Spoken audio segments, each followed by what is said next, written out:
Welcome back to another episode of Toilet Talk. I'm Jay.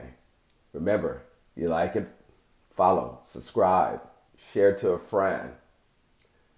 Today we'll talk about attitude. Bad attitude on whatever it might be is just like a flat tire. It's down low. You can't go anywhere on a car or a bike.